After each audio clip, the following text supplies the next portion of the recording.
काय नाही आहे. Okay okay. नमस्कार. आज आपल्या संस्थेला जवळपास 17 वर्ष झाली आणि या संस्थेच्या मार्फत पूर्ण गौरव सोहळा 17 वर्षापासून राबवतो आणि त्याचा फायदा मुलांना हा झाला. त्यांना एक स्टेज ट्रेनिंग झाली आणि प्रत्येक वर्गामध्ये आता मॅडम इथे बसलेले नाही, प्रत्येक वर्गामध्ये 50-60 मुलं असतात. 50-60 मुलांमध्ये जास्तीत जास्त ते 5 मुलांपर्यंत पोहोचू शकतात. बाकीच्या मुलांना संधी मिळत नाही. मग त्या 5 मुलांमध्ये आमची मुलं असतील का? तर मग जर नसतील तर त्यांच्या पाठीवरून कोण हात धरणार, त्यांचा गुणगौरव कोण करणार? हा सगळा ह्या 11 जणांनी एकत्र विचार केला आणि आपल्याच मुलांचा आपणच सत्कार करायचा, आपणच गुणगौरव करायचा आणि पाठी हात फिरवायचा, जेणेकरून त्यांच्यामध्ये एक बळ निर्माण होईल. तरी ते पाहिजे वर्गाच्या 5 नसतात तर मात्र इथे आमच्यामध्ये पहिल्या क्रमांकाने आलेले असतात. त्यामुळे त्यांच्या पाठीवर हात फिरवणं त्यांच्यामध्ये जिद्द निर्माण करणं आणि त्यांनी जास्तीत जास्त अभ्यास करून पुढच्या त्यांच्या जीवनामध्ये प्रगती करणं. आणि याचा फायदा असा झाला तर प्रत्येक पाल्य आज कोणी डॉक्टर झाले, कोणी इंजिनियर झाले, कोणी परदेशात शिकायला गेले, कोणी काय काय केलं, प्रत्येकाला त्याचा फायदा झाला. त्यांच्यामध्ये ऑटोमॅटिकच जेव्हा आपण सत्कार करतो त्यांच्या पाठीवर हात फिरवतो, कारण प्रत्येकाची पाठ अपेक्षा करत असते माझ्या पाठीवर हात फिरवला. तर त्यांना हे स्वतःमध्ये जिज्ञासा निर्माण होती आणि ती मुलं निश्चितच पहिल्यापेक्षा जास्त अभ्यासाला दरवर्षी लागतात आणि त्याचे फायदे आपण सर्वांनी पाहिजे. मित्रांनो, आज मला संस्थेच्या गुणगौरव सोहळ्याच्या निमित्ताने कार्यक्रमाच्या अध्यक्षतेसाठी मला संधी दिली आणि माझं हरिभक्ती वर्तन करताना पण संघर्ष मी जीवन सांगितलं. तर मागील म्हणजे मी 12 वर्षाचा असताना माझे वडील गेले. मोठी बहीण मला 10 वर्षांनी वडील लग्न झाले होतं आणि संपूर्ण कुटुंबाची जबाबदारी माझी राहिली. मी 6वीला असताना वडील गेले आणि 7वीला 5वीला पाव जायला सुरुवात केली.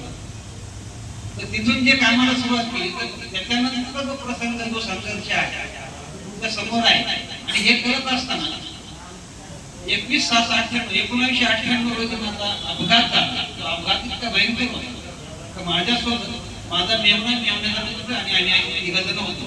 ते डाव्या बाजूला पडले, बेशुद्ध झाले आणि मी उजव्या बाजूला पडलो. तर माझ्या पायावर मोटरसायकल पडली आणि मोटरीचे 18 तुकडे आणि चुरा झाला आणि मांडी कंपाऊंड फ्रॅक्चर होऊन एक तुकडा बाजूला गेला. अशा पद्धतीचा तो भयंकर ऍक्सिडेंट होता आणि ट्रक ड्रायव्हरने फक्त स्टेअरिंग थोडं फिरवलं म्हणून डोकं गेलं नाही, डोक्याची केस घेतली. पण या भयंकर अपघातामध्ये जेव्हा डॉक्टरने सगळे एक्सरे पाहिल्यानंतर त्यांनी सांगितलं आपण ट्रीटमेंट करू, परंतु हा माणूस चालू शकेल पण याची मला खात्री नाही. म्हणजे मी ऐकू लागलो त्यांना सर कसं ट्रीटमेंट करा, मी चालायला नव्हतं.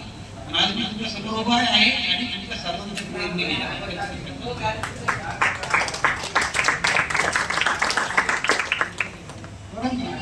जेव्हा अपघात झाल्यानंतर ऑपरेशन करायला लागतं तर तेव्हा रक्त चेक केलं जातं. तेव्हा आता कंपनीमध्ये सुविधा आली की दर 3 महिन्याला रक्त चेक केलं जातं, कोणाला डायबिटिक आहे नाही आहे. तर त्यावेळेस किंवा इतर सर्वसामान्य पण तसंच आहे का जोपर्यंत काही दवाखान्यात झालं प्रसंग येत नाही रक्त चेक केल्यानंतर मला हायपर डायबिटिक निघाला आणि मला इथून पुढे मला डायबिटिक डिटेक्ट झाला आणि हा डायबिटिक डिटेक्ट झाल्यानंतर मग ते इन्सुलिन सुरू झालं. इन्सुलिन सुरू झाल्यानंतर दवाखान्यात तोपर्यंत डॉक्टर मंडळींनी शेतकरी मंडळींनी दिलं, घरी आल्यानंतर पत्नीनं दिलं. आणि तो जो काळ होता माणसाचा हात केला किंवा त्याला चालता जर आला ना तर तो माणूस स्वतःच्या बऱ्याचशा क्रिया स्वतः करू शकतो. परंतु जेव्हा पायाने माणूस जातो तर तेव्हा सगळ्या त्याच्या क्रिया ज्या आहेत नैसर्गिक क्रिया आहेत त्या सर्व जागेवर असतात. आणि हे सगळं 1.5 वर्ष माझ्या पत्नीनं केलं आणि मला परत उभं केलं ह्या त्याच्यामध्ये. आणि इन्सुलिन ती मला म्हणजे टोचत होती, म्हणजे त्या 2-3 टाइम 4 टाइम मला ते द्यायला लागलं. तर असं करत असताना हे सगळं करताना मग त्या काळामध्ये बराचसा अभ्यास झाला, बराचसा वाचन झालं की प्रॉब्लेम. त्याच्यानंतर काही हे जे ॲलोपॅथीची औषधं आहेत हे बंद झाली नाही.